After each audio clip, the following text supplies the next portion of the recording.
going to be a memorable experience for these guys to have a chance to compete at Madison Square Garden.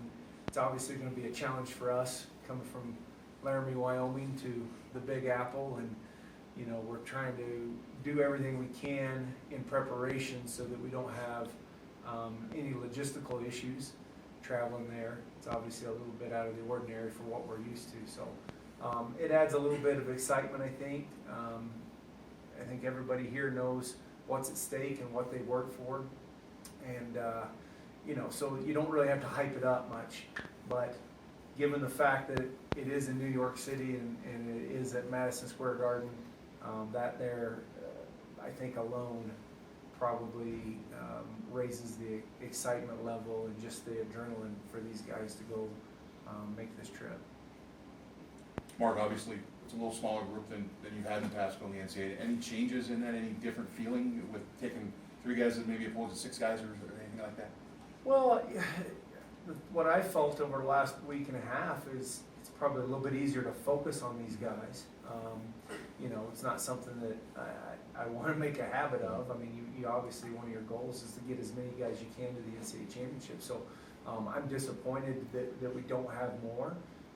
And that's kind of a bigger, I think, picture. But as soon as the Big 12 championships are over, our focus goes straight to these guys. You know, whether it's 1 guy, 3 guys, or all 10 guys, you gotta focus on that. You don't think about next season. You don't think about things that we need to adjust.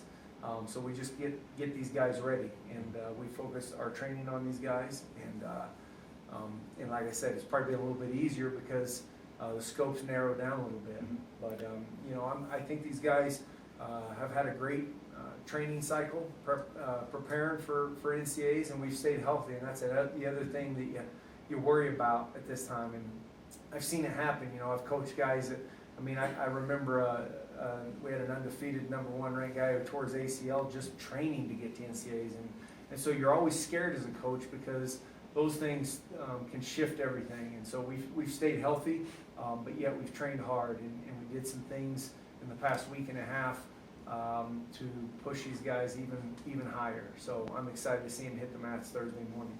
Is there any difference between Tanner having experience and these guys on the outside not having experience in terms of your approach at all? I don't think so. You know, I mean, I think it's only that way if you let it be that way. There's some level, I think, of going to that tournament before, like Tanner has, and going through the process of the weigh-ins and the warm-ups and the big venue. But we got a taste of that at the Big 12 championships, and that's what we talked about.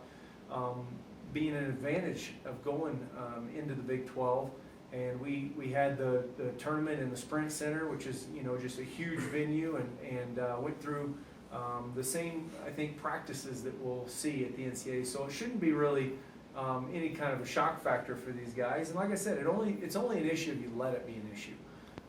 If you worry about it and you stress about it. But I'm going to tell you right now, there's plenty of guys that go in their first time and are All-Americans. There's going to be a lot of freshmen All-Americans. There's going to be not just freshmen, but there's going to be sophomores, juniors, and senior All-Americans that have never been to the NCAA tournament. So, you know, that's, like I said, it's not a factor unless you let it be. And hopefully you get to a level that you haven't ever wrestled in your life. That's what you want to do.